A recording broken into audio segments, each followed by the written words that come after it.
Now, Bucks, we know where Darcy Moore's from. He's from the eastern suburbs of Melbourne. He's now the 48th captain of your old club, Collingwood. It would appear to be a great appointment. A great moment yesterday when he was unveiled down there at Collingwood by Craig McRae, and the whole family was there, even his old man Peter on the laptop from the US, which made for comical viewing, but looks like a great appointment.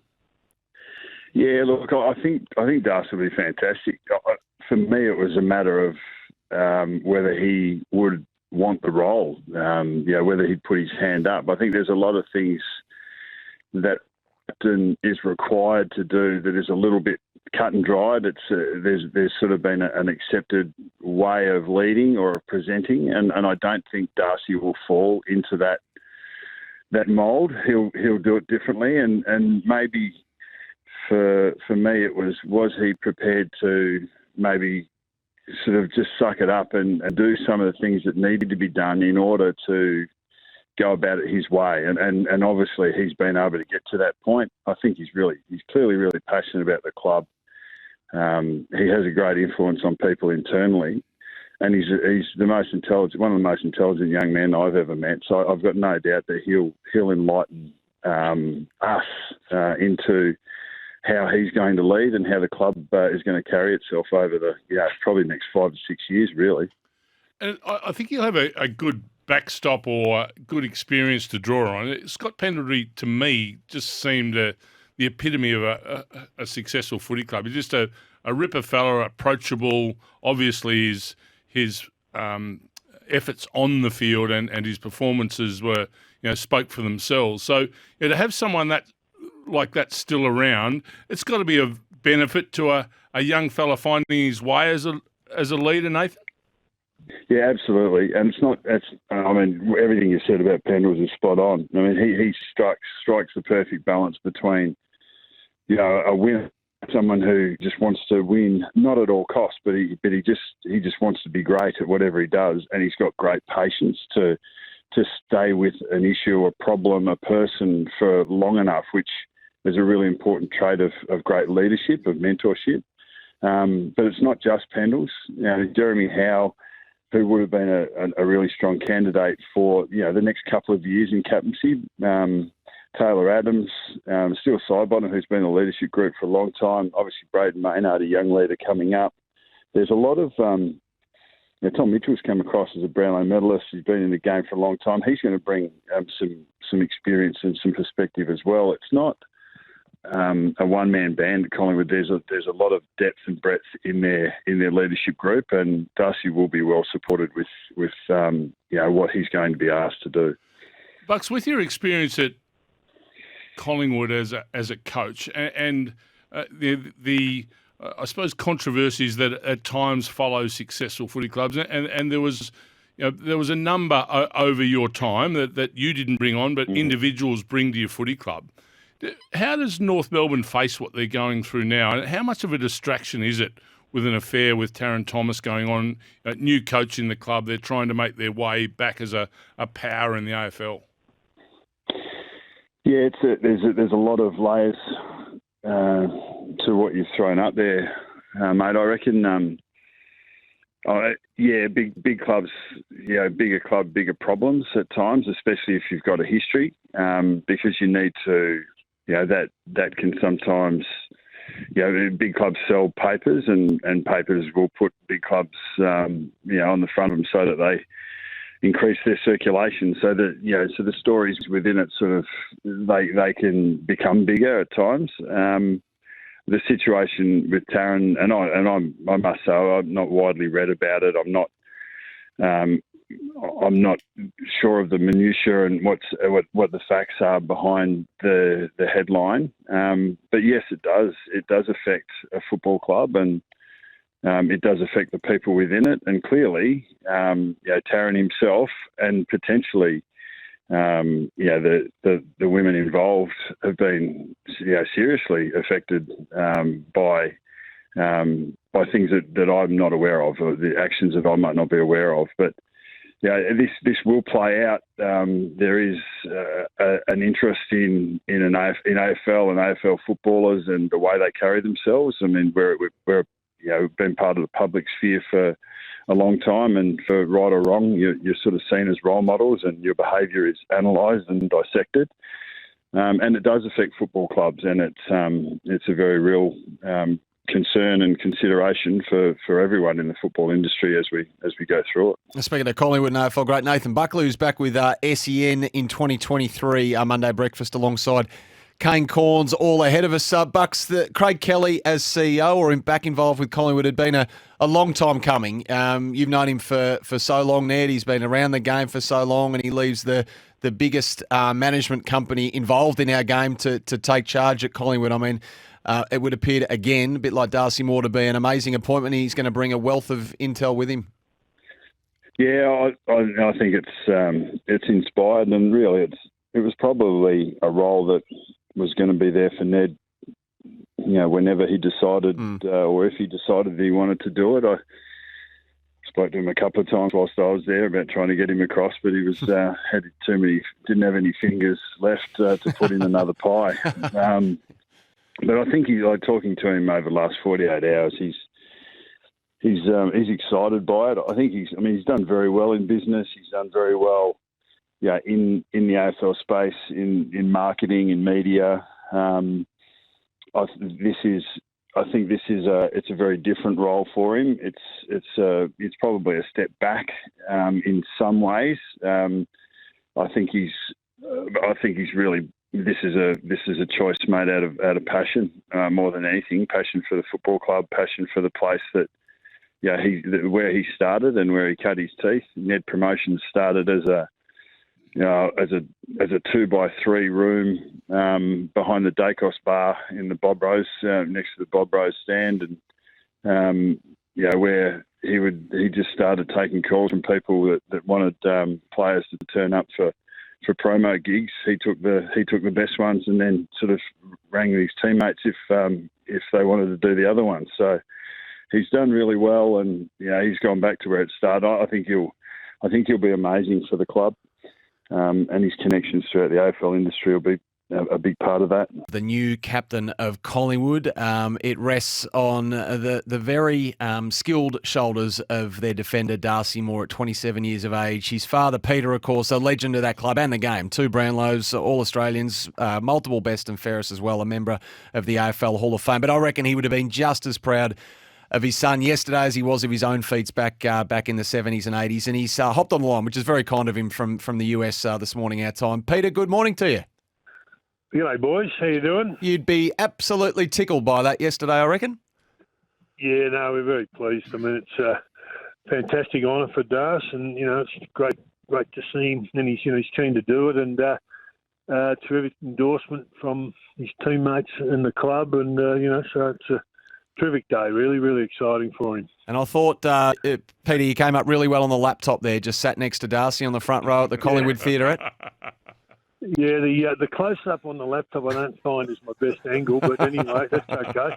But I was very keen to, obviously participate. I unfortunately couldn't be there in person. I tried to get him to hold off the announcement till next Monday so I could get back, but they were scared it was going to leak, so they went ahead to go ahead. So anyway, but I was very excited. I had some good talks to him afterwards, and when all his sisters were there and everything, his mum, so terrific. Yeah, it was a good family thing, and great for the club. A terrific bunch of kids, and they're all on the same page, which is great. Forget the club for the minute, Pete. Great for mum and dad and the family to hear Darcy speak so well afterwards. What's that, or how does that make you feel as a dad? Oh, I'm very proud of him, Simon. He's he's a terrific young guy. He's a very bright kid, as most people know, and all growing up, he's always taken the lead on most things he's done through school. He was school captain at Carey Grammar and captain of the the Oakley Chargers when they won the flag, and it's just what he naturally does. And he's fortunate. He's pretty articulate, and he's a good thinker, smarter than me by a mile. So it's a good obviously in the role as captain, it's a good attribute if you're articulate and can think your way through the journalists' tricky questions that they ask you. We don't do that, Peter. We never do that. But I know you'll say that it's not about you, of course. But I guess your involvement here, I mean, obviously you're his father, but the shoes that you've put on and the path that you've travelled, decades earlier, the involvement between the two of you, I imagine he sounded you out for some advice. He mentioned you yesterday that the two of you had a few chats about leadership. Well, we sort of knew it was on. That he was probably the leading candidate to be captain, and so we have talked about it, and so I had the same experience. I mean, probably not as much focus and not under the spotlight as much back in my day, but certainly, to captain probably the biggest and most iconic sporting club in the country and be the face of that team is a big responsibility, and it's one that you've got to be sure you've got the makeup to handle. And I think Darcy has. He knows what he's in for as much as he can at this point. And I know Scott Pendlebury's been terrific for him in the last couple of years. They both worked pretty hard through the pandemic lockdowns and all that to keep the players, mentally right and keep their focus. So they have worked a lot together, leading the team with the other leaders as well. So, I think he's as well prepared as he could be. And, but there's no minimising, the responsibility of it. It's certainly big, but he likes that stuff, and I'm sure he'll bring his own personality to it, and it'll go well. But in your time as captain, and now looking forward to Darcy leading a footy club, and you talk about the size of the club itself, and it just draws publicity, and it draws people wanting to dig and find and what makes the place tick. The people you relied on as a captain, who do you think Darcy will need to rely on as a captain in the modern day? I think clearly the coaching group, because it's they've got much more. Players have got a lot of input now, probably more than we did. I know when I was captain of Collingwood, Tommy was the coach, and we were very close. And he and I, worked together. He was very supportive of me, and as were other players like Wayne Richardson was at the club at that time, and I think he was coaching the seconds for some of that period, and all those sort of mentors were around, and they just give you the confidence to do it. But in the end, you just got to do it yourself, and hopefully have good support network. And I'm sure they got that Collingwood. That big net on board, so that'll take a bit of the heat off him with the controversy, so it'll be good. Well, Peter, we've got to let you run, but just quickly, does this mean Darcy has to get a haircut? Well, I've been asking him gently about what about the hair, Darcy? Is there a plan, or is there some kind of strategy? But it falls on deaf ears. He just stares at me. So I think we've just got to remain silent. I've found the best way: remain silent, and he'll arrive at some sort of conclusion about it himself. I think I'm right in saying added to the Collingwood leadership group for the first time. Darcy Moore, the new captain. Howe Adams retained their spots. And Brayden Maynard, All-Australian last year, part of that amazing Collingwood team that captured the imaginations of all of us, has been good enough to join us. Hey, mate, thanks for your time and congratulations. I'm right in saying that, aren't I? The first time you've been part of the leadership group? Yeah, mate, that's it. I mean, we had... When Bucks was around, we did have an emerging leaders group that took place for about a year or two, which I was a part of, and there was about 6 to 8 blokes in that. But, officially in the leadership group for the first time, which is, quite amazing, and I'm absolutely stoked. Congratulations, Brayden. And when we watch you play, we can see why this has come about. There's a lot of finger pointing, there's a lot of direction, there seems to be a lot of leadership exuding from the way you play your footy.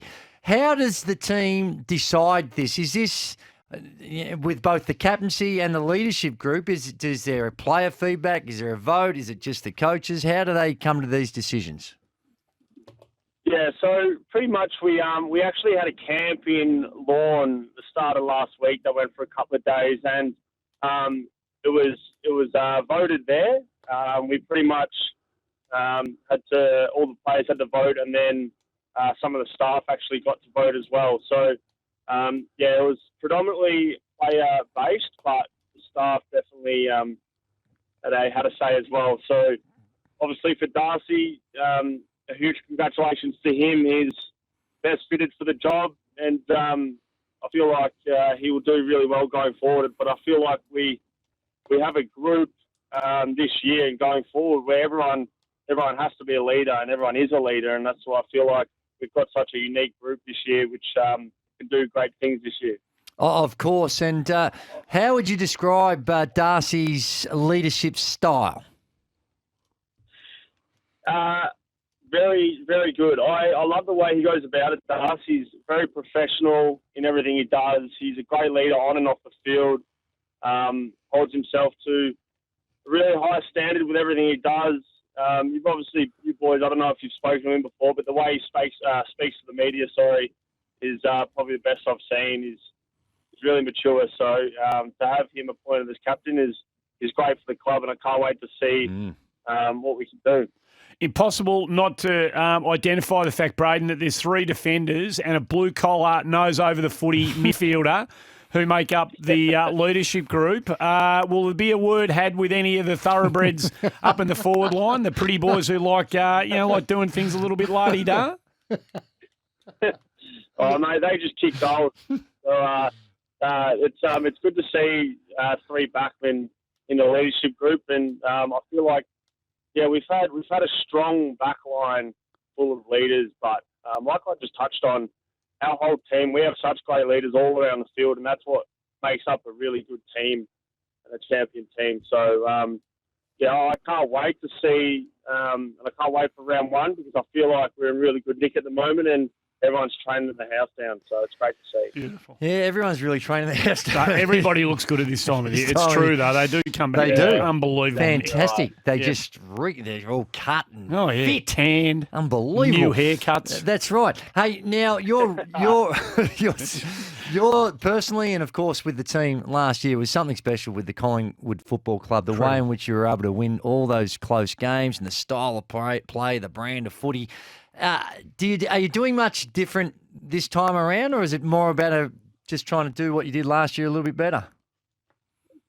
Oh, I'm not going to say too much because I don't want to give too much away, mate. But you'll have to wait and see what we've got in store. But we've tweaked a few things around, and which you have to these days because everyone's sort of playing the same way, and everyone loves an exciting brand of footy. And it seems like there's a few more teams, obviously with new coaches that are going to be playing sort of the same way. I don't think there's too many teams now that play a boring brand of football. But I honestly still can't believe what happened in 2022, to be completely honest. Where, I mean, living in the moment when it was happening, you kind of didn't think about it. But looking back, winning 11 or 12 on the trot by far out, I don't know how many points it was. It wasn't many, but on average, it was great. It was a great year to be a part of, and I honestly think we're a chance to go on better this year and do good things. So I don't know how vivid your memories are of the prelim, mate. We're up there calling the game, and you look spent. Not you individually, but the group.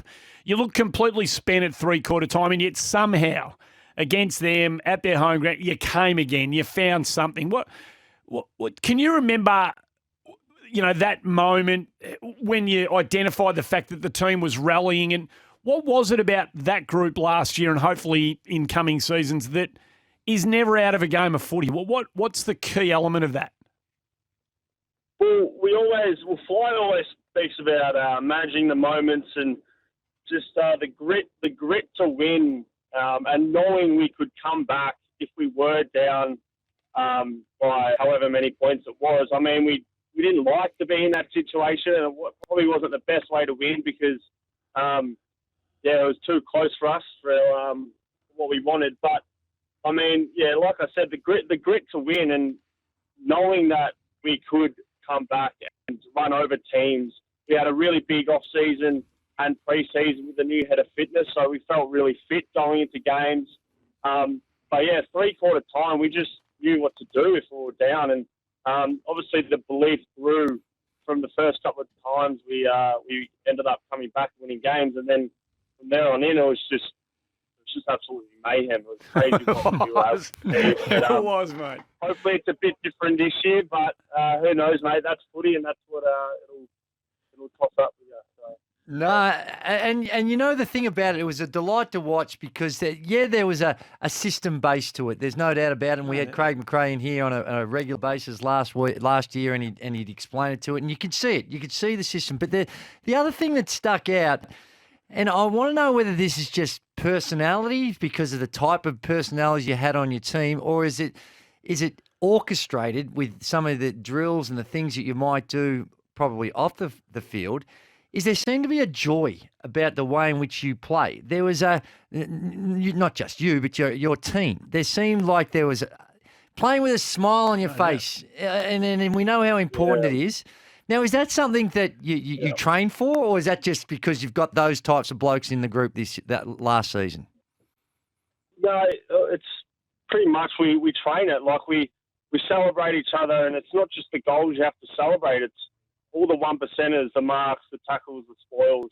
And we do practice at a training, and if you come down to our trainings, you will see that we train the way we play, and we play an exciting brand. And last year, it's good to see and good to get feedback off people that don't even go for Collingwood, generally enjoying us playing football and watching us. And there's not many people that enjoyed watching us back in the day, but now people really love watching us play and love watching the way we go about it. So that's great to hear. I think this year we're going to do the same thing again. And just before we let you go, 37, you'd made it your own, 161 games in the jumper, and now you go into the la-di-da number of number 4. Did you have to think much about this? Nah, mate, I didn't have to think about it at all. I've loved number 4 my whole life. It's my favourite number. I've always been number 4, and I've always said that if number 4 ever came up, then I'd change into it, whether it was 4 years into my career or 15 or however long. If I was in the back end of my career, I would have gone to it still because it was my dream to play number 4 for Collingwood, and that's happened. So it was an easy decision, even though I did love 37, and I played a fair few games with it. But I'm stoked to be in number 4. Nice. Well, mate, your footy club's lucky to have you. You had a super season last year. So did the entire team. We can't wait to see what you and your teammates produce in 2023. Not long to go now, mate. So congratulations on the appointment to the leadership group, and thanks for joining us on the show.